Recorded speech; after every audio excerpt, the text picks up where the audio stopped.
A blessed day to you, all my sports to the bone people. Welcome back to the channel. Thank you all for tuning in. Hope everybody is doing okay. Hope you're all enjoying this beautiful day. So I have two things I would like for us to touch on in this one.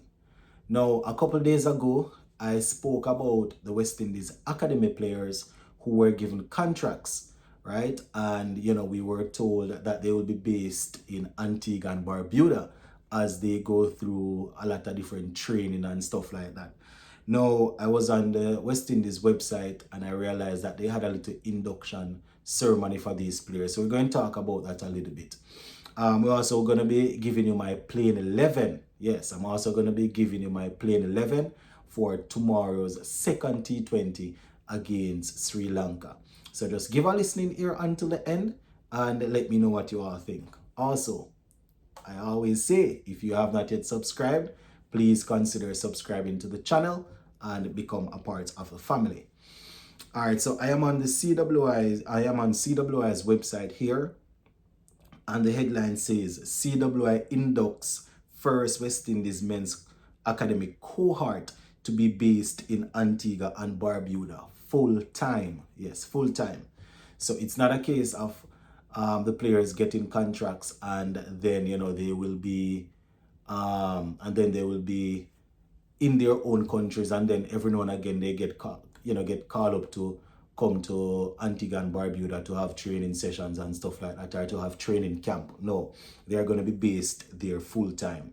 I've always said, if we're going to invest in players like this, it's the right way to go about it. Invest, but make sure that there are certain clauses in the contracts. You want to invest, you want to spend money and help to develop these players, but make sure that there are certain clauses in the contracts that will keep the players tied to CWI for a period of time. You understand? It might sound selfish and sound weird, but I am no lawyer, but it's just common sense. You're going to invest like that. You want to make sure that you can at least reap some of the benefits if the players come to that level where they can return. So let me just read a little bit. So it says, Cricket West Indies hosted an official induction ceremony for the third cohort of men's academy.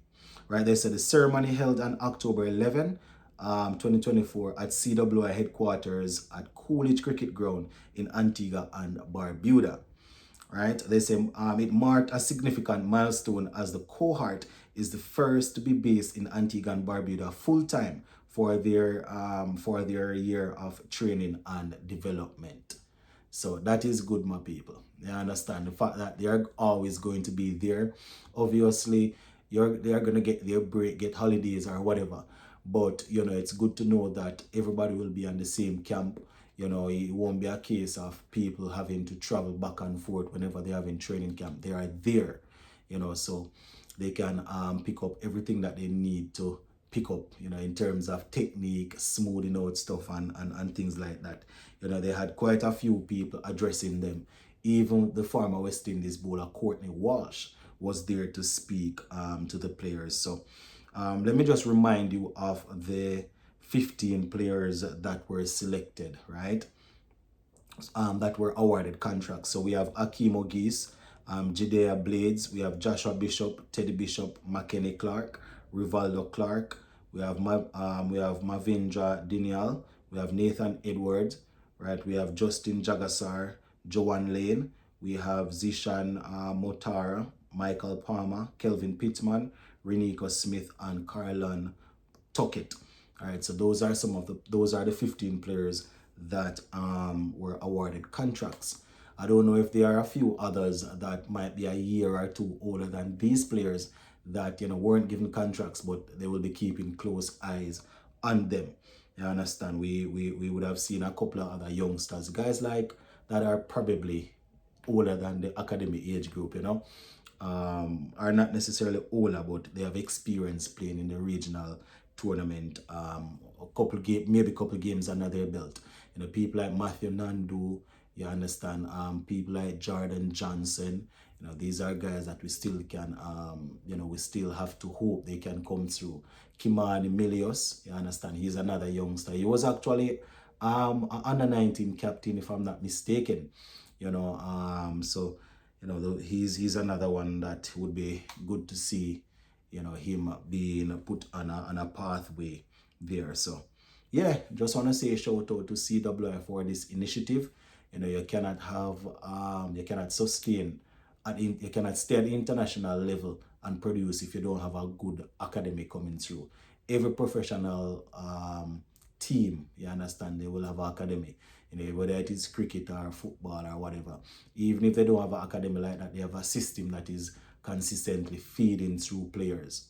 You understand? So big up to CWI for that. All right, just before we finish tomorrow's game against Sri Lanka, the second T20, West Indies looking to win the series. Sri Lanka looking to basically try and see if they can level the series. Now, for tomorrow's game, we're looking to go there and try to seal it, right? So I am still going Brandon King, Evan Lewis, Shea Hope, Raston Chase, Ravman Powell, Sheffield, and Rutherford. Still going with those guys to do the bulk of the batting, majority of the batting, right? Brandon King, Lewis, Shea Hope, Raston Chase, Ravman Powell, Sheffield, and Rutherford. But as the game go along, you might need to change things up a little bit in terms of the batting lineup, batting order, right? In terms of the batting order, don't necessarily have to keep it like that. For example, we have Sheffield Rutherford. He's the only left-hander apart from Evan Lewis, right? So say for example, Lewis gets out early, then we have Brandon King, Shea Hope, Raston Chase, Ravman Powell. That's a lot of right-handers. So it might be a case where we need to bat Rutherford up the order a little bit. Not saying that's what needs to be done. I'm just saying, even though these guys are my first six, the order isn't fixed in concrete or anything. It can be flexible. Then we still going Romario, Shepherd, Springer, Zari, Shamar, and Goody Kishmoti. So basically going at the same playing 11 to see if we can win the series. It's not that I'm gonna say only because we won, we don't change the team. I have always been, a believer that you can make a winning team better. But based on the fact that we have a lot of new guys coming in, we put these 11 out there and we were able to win the game. So I think, we just keep them together, try to win the second game, and then we change it up a little bit as we for the third one. So I am going with the same playing 11. The batting order, I don't have any problem if they change it up a little bit, I wouldn't have a problem with the batting order being changed up a little bit. But yeah, that is pretty much it for this one, my peeps. Big up on yourself. Stay safe.